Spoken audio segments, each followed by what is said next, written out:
Assalomu alaykum aziz o'quvchilar. Bugun navbatdagi laboratoriya ishini ko'rib chiqamiz. Bugungi laboratoriya ishimizning mavzusi kuch, massa va tezlanish orasidagi bog'lanishni o'rganish. Laboratoriya ishini boshlamasdan avval ozgina nazariy ma'lumotlar bilan tanishib o'tamiz. Birinchi, kuchni hisoblash. Kuch qanday hisoblanadi? Kuch bu massa va tezlanish ko'paytmasiga teng bo'lgan fizik kattalik. Demak, aziz o'quvchilar, kuch bu massa va tezlanish ko'paytmasiga teng. Ya'ni formulasi F teng m ko'paytirilgan a. Bilamiz aziz o'quvchilar, bu formula bizga tanish formula. Ya'ni Nyutonning ikkinchi qonuni formulasi. Nyutonning ikkinchi qonuni bu jismning olgan tezlanishi massaga teskari proporsional, kuchga to'g'ri proporsional hisoblanadi. Kuch F harfi bilan belgilanadi. Xalqaro birliklar sistemasidagi birligi Nyuton hisoblanadi. Massa M harfi bilan belgilaymiz. Xalqaro birliklar sistemasidagi asosiy birligi kilogramm hisoblanadi. Tezlanish A harfi bilan belgilaymiz. Bu metr taqsim sekund kvadrat birligi bilan hisoblanadi. Aziz o'quvchilar, laboratoriya ishimizni bajarish uchun kerak bo'ladigan uskunalar bilan tanishib o'tamiz. Birinchi, massasi ma'lum bo'lgan aravacha. Ikkinchi, harakat yo'lagi. Uchinchi, sekundomer. To'rtinchi, yuklar to'plami. Beshinchi, o'lchov lentasi. Aziz o'quvchilar, ishimizni boshlamasdan avval quyidagi savollarni javoblarini o'ylab ko'ring. Qanday qilib aniq o'lchovlarni olish mumkin? Ya'ni quyida 4 ta vaziyat keltirilgan. Bu vaziyatlarning oldini olish uchun siz nima qilgan bo'lar edingiz? Birinchi, aravachaning boshlang'ich vaziyati o'zgarishining. Ikkinchi, aravachaning oxirgi nuqtasi o'zgarishini, vaqtni noto'g'ri qayd etish va aravacha harakat yo'lagining yon devorlari bilan to'qnashib ketishining oldini olish. Ushbu vaziyatlarning oldini olish uchun siz nima qilgan bo'lar edingiz? Javoblaringizni izohlarda yozib qoldiring. Aziz o'quvchilar, laboratoriya ishimizni ikki bosqichda o'tkazamiz. Birinchi bosqichda, demak, aravachamizning massasi ma'lum bo'lgan aravachamiz massasi 100 grammlik va yuklar qo'yish uchun pallamiz. Buning massasi 10 gram. Aziz o'quvchilar, laboratoriyamizning birinchi bosqichida kuchni orttirish usuli bilan bajaramiz. Bunda bizning pallamizning massasi 10 gram edi. Pallaning massasi 10 grammga teng. Aravachamizning massasi 100 grammga teng. Birinchi bosqichda aravachaning massasi o'zgarmas holatda saqlanadi va pallaga qo'shimcha yuklar qo'yish orqali uning massasini orttiramiz. Bunda birinchi M pallamizning massasi 10 grammimiz 0,100 kilogrammga teng. Ya'ni pallaning og'irlik kuchi ta'sir etuvchi M ko'paytirilgan G formula bilan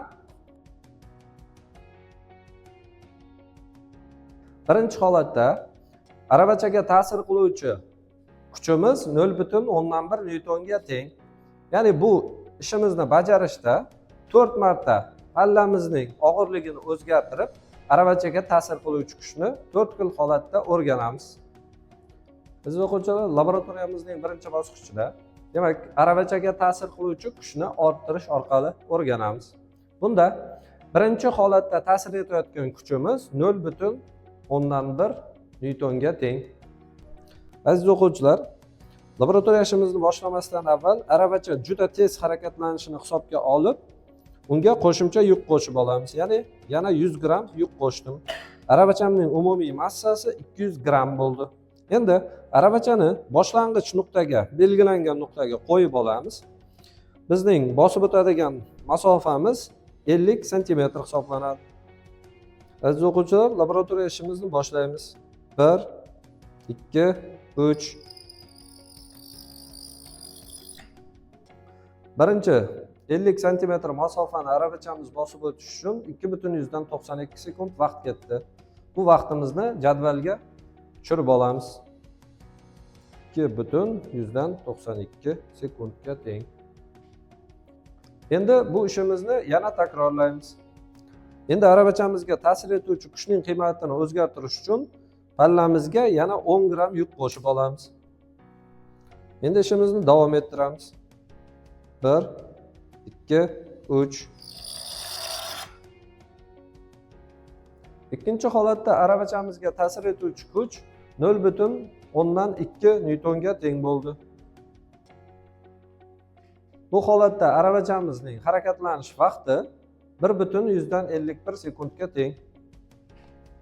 1,51 sekundga teng. Uchinchi marta bajarib ko'ramiz. Endi arabachamizga ta'sir etuvchi kuchning qiymatini orttirish uchun yana 10 gram massali yuk qo'shamiz. Ishimizni davom ettiramiz. 1, 2, 3. Uchinchi o'lchashimizda arabachamizga ta'sir etuvchi kuch 0,3 newtonga teng. Arabachamizning harakatlanish vaqti 0,97 sekundga teng. Laboratoriyamiz ishimizning birinchi bosqichini yakunladik. Birinchi bosqichda kuchni orttirish bo'limida, demak 0,1 newton, 0,2 newton, 0,3 newton kuch ta'sir qildi.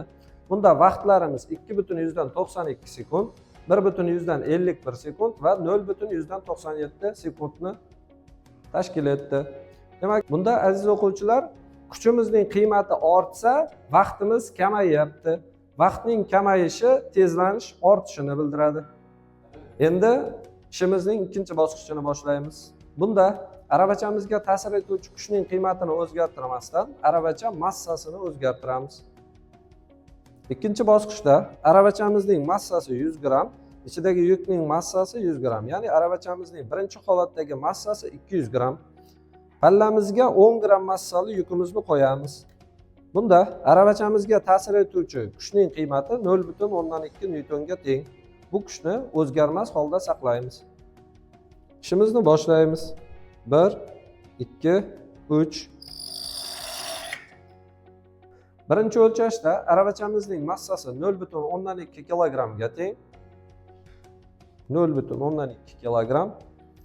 Birinchi 50 cm masofani bosib o'tish uchun arabachamiz 1,55 sekund vaqt sarfladi.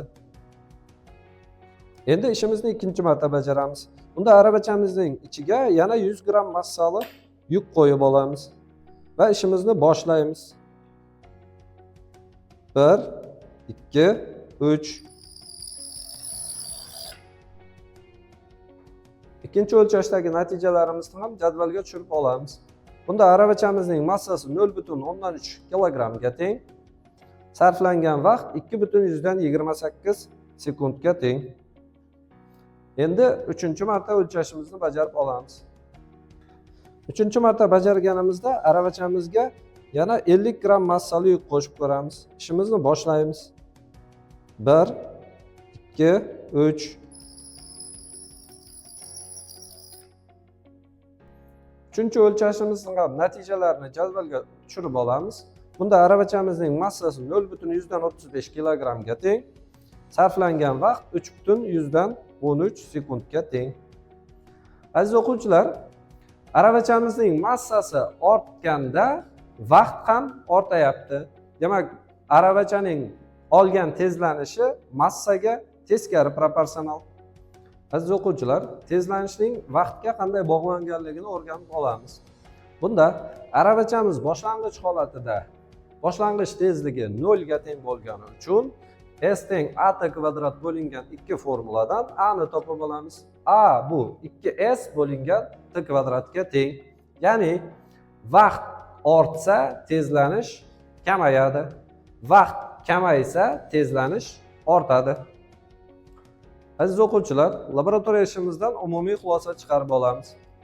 Birinchi holatda, kuchni orttirish holatida kuchimiz ortsa, vaqtimiz kamayyapti. Bu degani tezlanish ortayotganini bildiradi. Ya'ni kuch tezlanishga to'g'ri proporsional.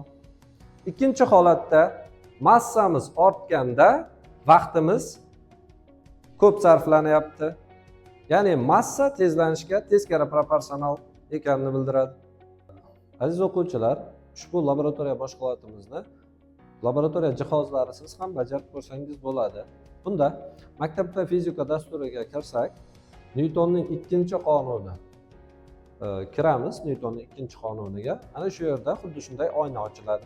Bu yerda bizga aravachamiz berilgan va xuddi biz bajargan kabi laboratoriya mashg'uloti ko'rsatilgan. Bu yerga yuk qo'yish imkoniyatimiz bor. 100 grammdan qo'shiladi va bu yerga ham aravachaning ustiga ham yuk qo'yish imkoniyatimiz bor. Endi bittasini bajarib ko'rsataman. Avvalgi holatda aravachamizning massasini 500 gramm qilib olamiz. Unga ta'sir qiluvchi bu yoqdagi ilgichimizga ilingan yukning massasini 100 gramm qilib olamiz va yashil, ya'ni start tugmachasini bosamiz. Aravachamiz harakatga keldi. Ya'ni 1 metr masofani bosib o'tishi uchun 1,10 sekund vaqt sarfladi. Endi qizil tugmachani bossak, avvalgi holatiga qaytadi va birinchi yuk ilinadigan yuk tarafga yana 100 gramm massa qo'shamiz va unga ta'sir qilayotgan kuch 2 nyutonga teng bo'ldi. Endi yana yashil tugmachani bossak harakatga keladi. Ya'ni bunda harakatlanish uchun 0,184 sekund vaqt sarflandi. Boshiga qaytaramiz va yana bir yuk ildiramiz.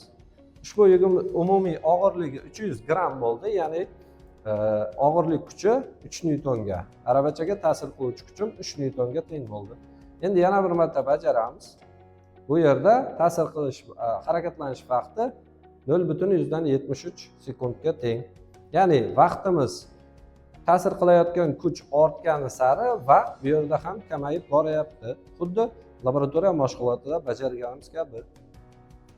Aziz o'quvchilar, ushbu laboratoriya mashg'ulotimizdan o'zingiz uchun umumiy xulosa chiqarib oling. Bunda har bir tekshiruvda nazorat qiluvchi o'zgaruvchi bor. Ushbu nazorat qiluvchi o'zgaruvchini izohlarda yozib qoldiring. Xayr, salomat bo'ling.